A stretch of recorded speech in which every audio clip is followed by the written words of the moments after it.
Perfect. So thank you very much, Khaled.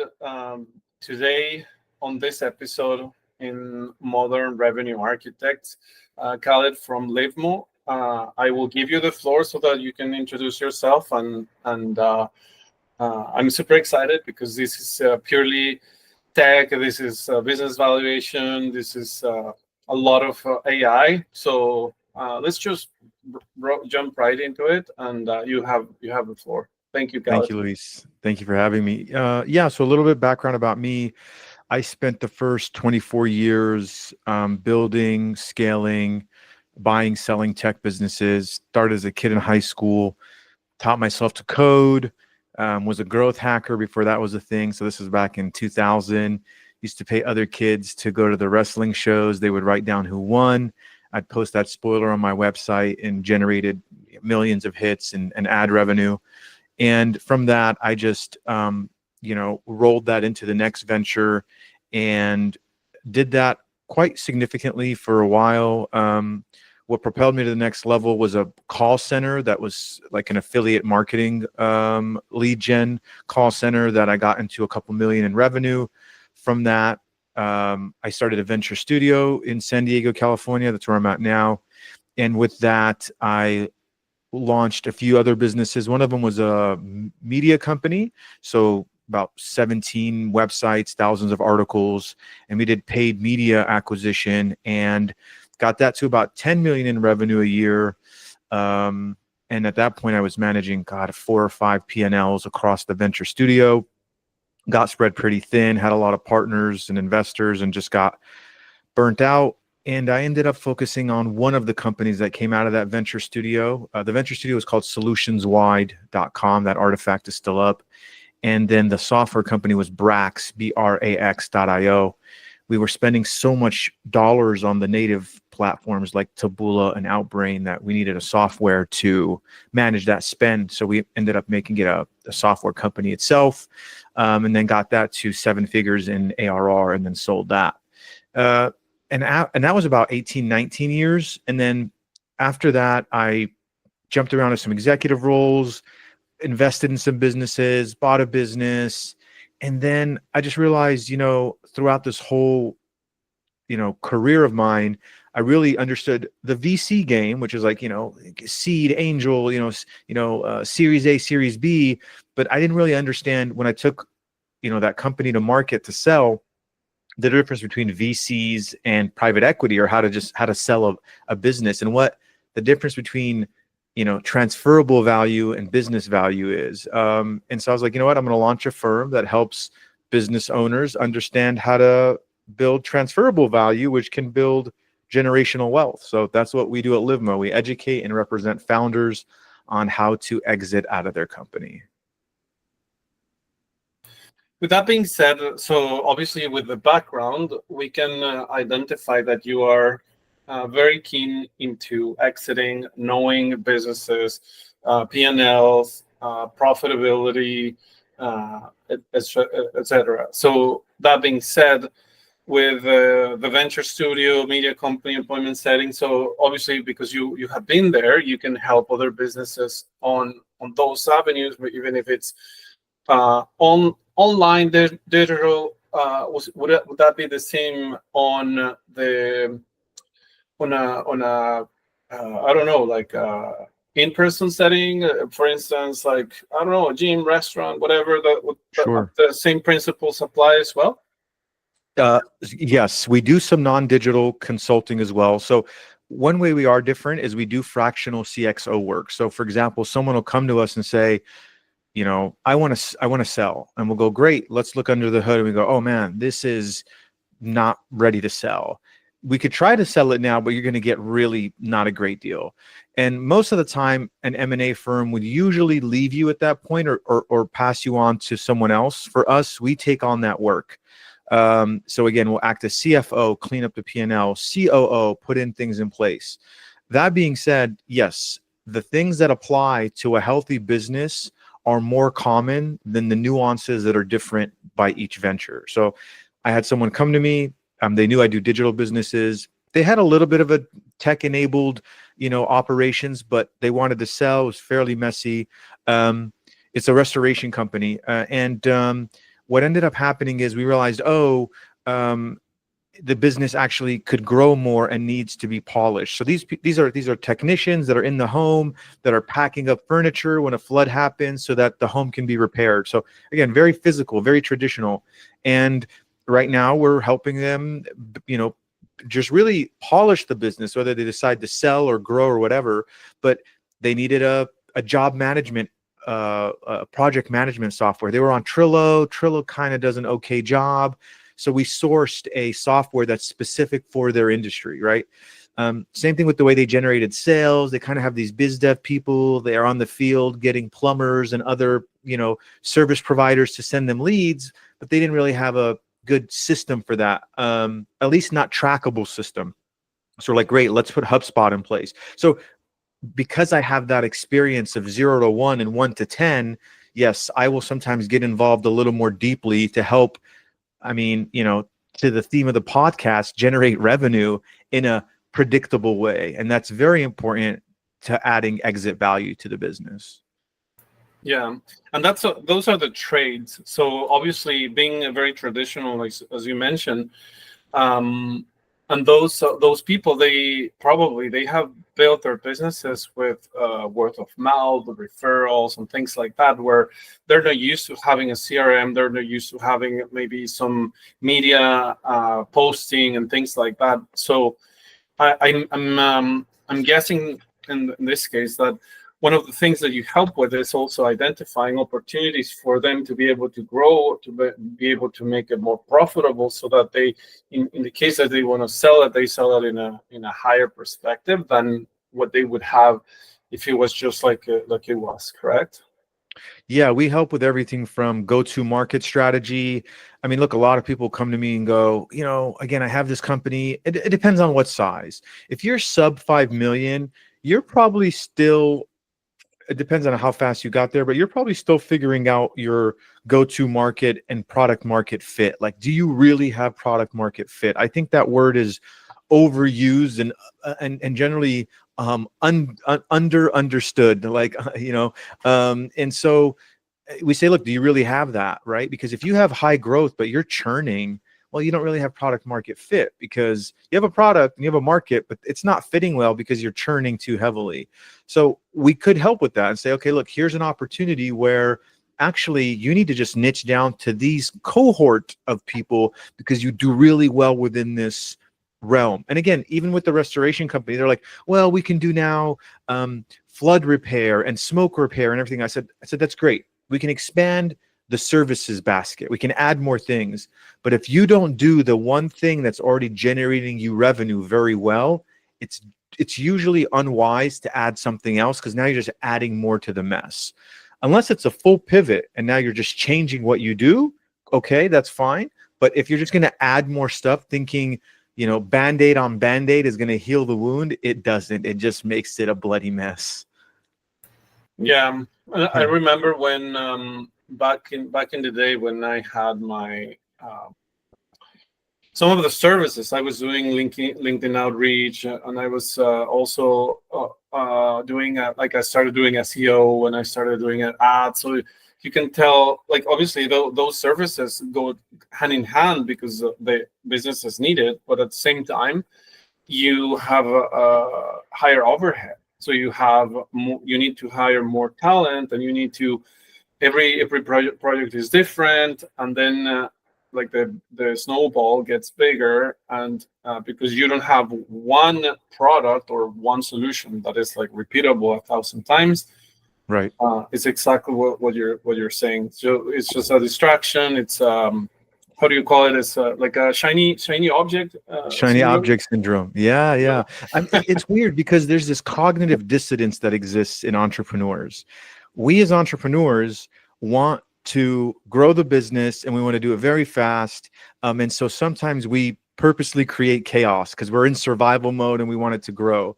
Mm-hmm. But the truth is, even as entrepreneurs, when we look for service providers or contractors or vendors, we want someone who's really, really specialized. Like if I, Khaled, want someone to do my SEO, I would want the person who's really, really good at SEO, and that's all they've done for 15 years. And I go, oh, good, that's my SEO guy.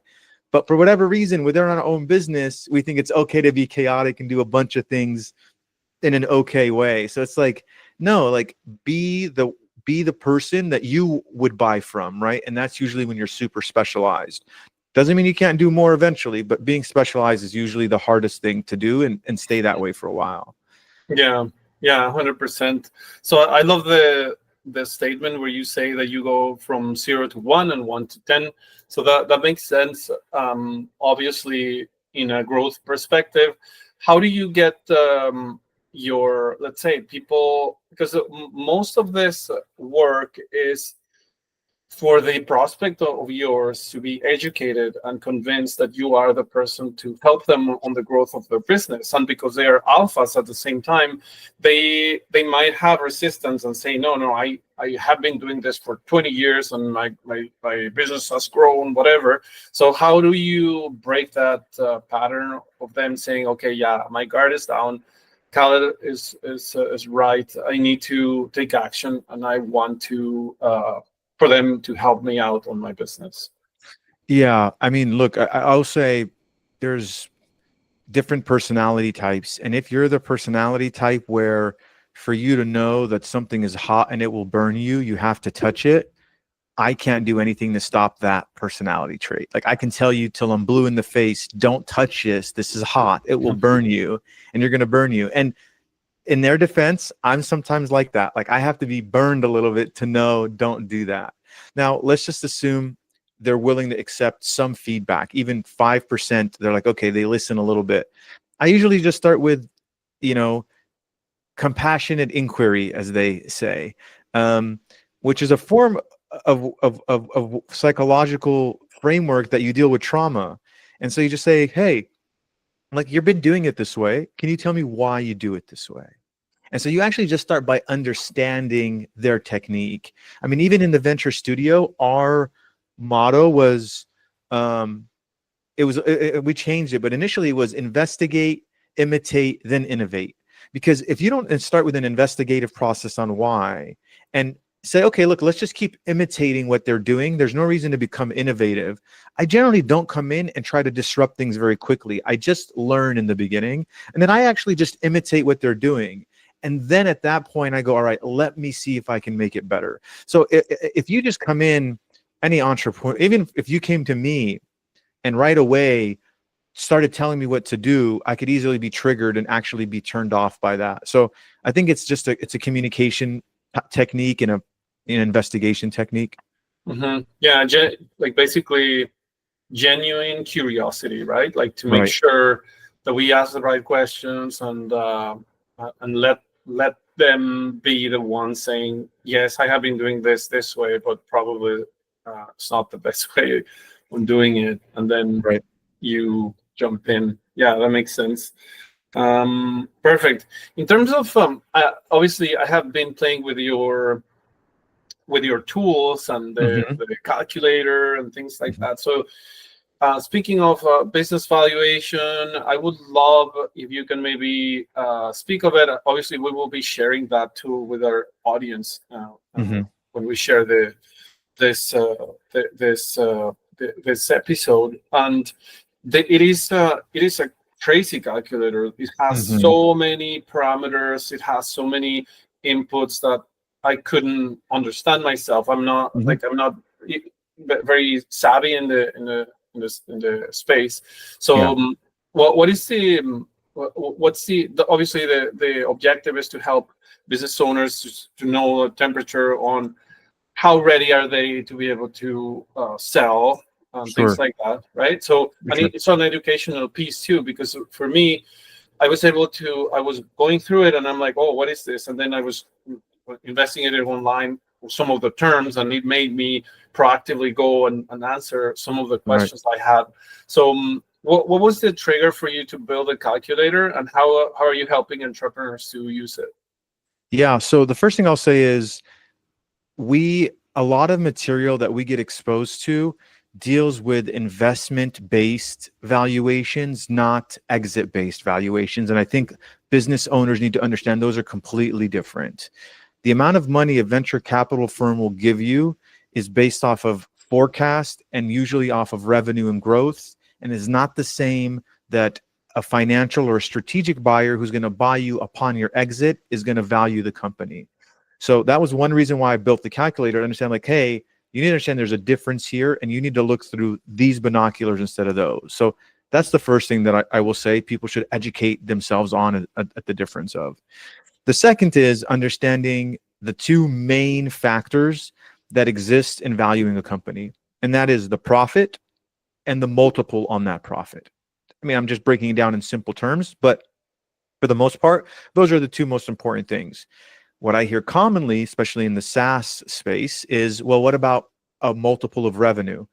Multiple revenues can occur, but they're generally an edge case, and they are in certain scenarios. That's actually not most SaaS companies.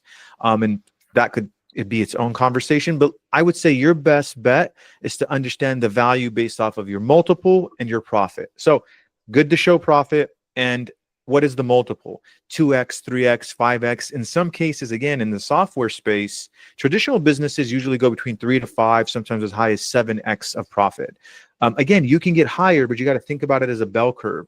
Everybody usually falls between the 2 to 6. If you want more than 6, you have to have a spectacular company.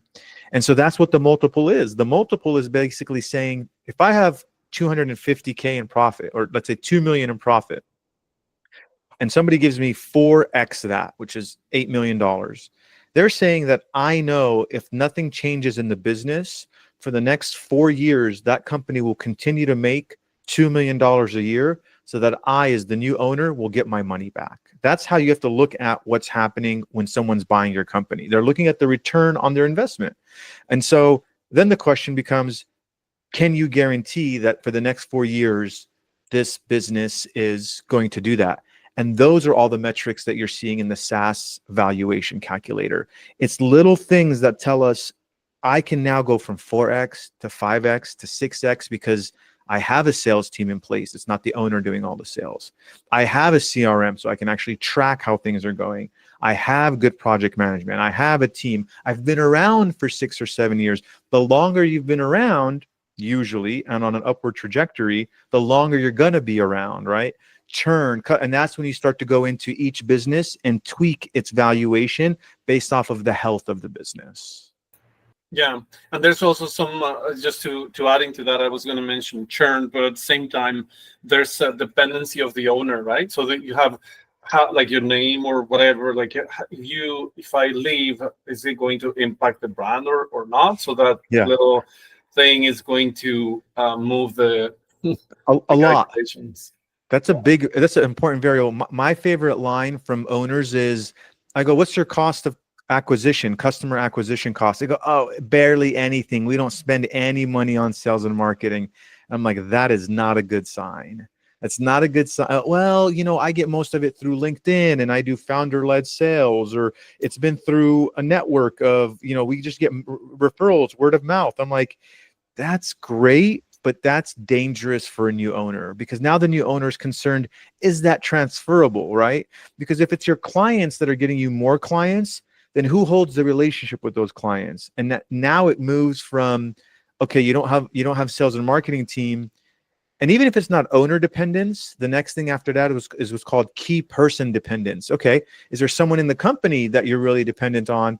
And how locked up are they in the business? Because if now I buy that business and they decide to leave 6 months later, now everything starts to fall apart. So it's about creating defendable value that can transfer even when somebody else buys the business.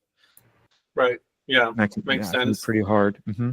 And in terms of AI and those kinds of implementations, what are the things that you guys have seen on the past couple of months that helps you in terms of the evaluations and the things that, or the work and the consulting that you're doing with your clients?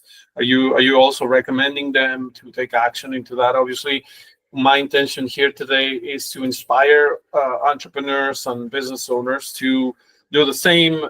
So what would you recommend to a business owner in terms of AI and such? Yeah. So first of all, if you're not using AI in your business you need to be, because it is just such an amazing thing to use in really almost any kind of business. I mean, maybe not restaurants yet, but even restaurants, I'm sure there's software out for them that has some AI involved, right? But just about in most businesses, AI can be used in some shape or form. If your tech team is not vibe coding, they need to be. I mean, I myself I'm a developer at night. I code stuff. I use Cursor. It's freaking amazing. And then think about just different ways to use it. Like, I think right now, Lovable or Figma, who just had a great IPO, has something called Figma Make, and their AI prompt maker is freaking amazing. So you just go in there and tell it to build something. Now, okay, let's say you're not a software company, you're not building software, but you can still use those things to build assets for your sales and marketing. So for example, I built the SaaS valuation calculator using vibe coding, right? I went in and said, well, I have this guide that I made, and it'd be really cool if this guide on how to value a company can be an interactive guide. And I literally just built a prompt for it, and it started to code it out. And I was like, wow, this is great. And the first version was built. And then I was like, you know what? I want people to be able to save their valuations and track it over time. And I took it from a prototype into an actual GitHub repo and started to code it. So even if you're using it for designing, white papers, case studies, flyers, emails, newsletter, I mean, you name it, you can incorporate AI into your business to become more efficient. As for the valuations, without a doubt, if you have AI incorporated into your business, that's going to increase your valuation, because what that's hinting is that you're not falling behind. Usually you're seeing an increase in profit margin, and it just basically signals to the investors or the buyers, this is a smart and healthy company. Mm-hmm. That's a good one. I love it. Yeah. In terms of what would you say the trends for the future? So like maybe predicting based on all the stuff that all the things that you have seen in the market, all the people that you have helped, because you have worked in several projects and you have exited and building this and helping now other businesses to thrive, because that's what I would say you do. What's your what's your prediction maybe in the following 24 months or 12 months based on everything that you're seeing? Yeah, I think one principle that's really good for people to understand is called the Gartner hype cycle. It's Gartner, and it's this concept that says, look, whenever something comes out, an innovation is triggered, there's something called the peak of inflated expectations, then there's the trough of disillusionment, and then the slope of enlightenment. So I think we're close to we're reaching the peak of inflated expectations. I do think AI is going to marginally get better, but I don't know how much more. I think as humans, when we had cars, we thought we were going to have flying cars really quickly after that. So even with the internet, we thought like, oh, Web 2.0, Web 3.0, and it's kind of plateaued. Now, I'm not saying that AI won't have this other curve, but right now the LLMs and the agents, I think, are almost at their peak. And then we'll kind of see this little slope back down, and it'll just become normal. And then it'll be just like a slope of enlightenment, and then the plateau of productivity. So now I could be wrong. I tend to be a little bit more conservative on tech like this. So I guess what I'm saying is I think sometimes people look at AI and think, I shouldn't jump in. It's going to change so fast that I'm just going to fall behind. That's not true at all. Get in there, understand it, and you'll actually be ahead of most people when you start to use it now. Yeah, I would probably say that's my prediction for the future as it relates to kind of AI and what businesses should be doing. Mm-hmm. That's beautiful. I love it. But that's I don't know if there's anything else that you would like to add just to inspire other businesses. But I would love to thank you after this and give you a little bit of your day back. It was very useful, everything that you shared with us today. Yeah, I mean, look, I will say this: I know it's hard for people to think about the exit when they're busy building the company, and even if you're just in idea mode, understanding how a business exits is really smart. It's the same way that you would want to know how to get down from Everest, right? We plan all these things to the mountaintop and we have no idea how to come down. And so I would say, if you're smart, you talk to a Sherpa on day one, and it might not be impactful for years later, but knowing those things on the beginning of the journey is going to make your journey much better. So understand it, research it, and then hustle your ass off to generate revenue, right? Revenue solves a lot of problems. So definitely always focus on that. Yeah, save a lot of headaches. Yeah, I think we mentioned a bunch of things today that are valuable, actionable.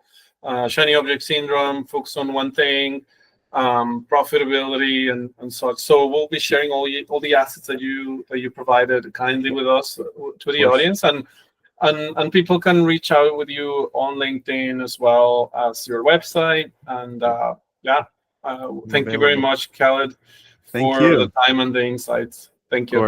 Of course. Thank you.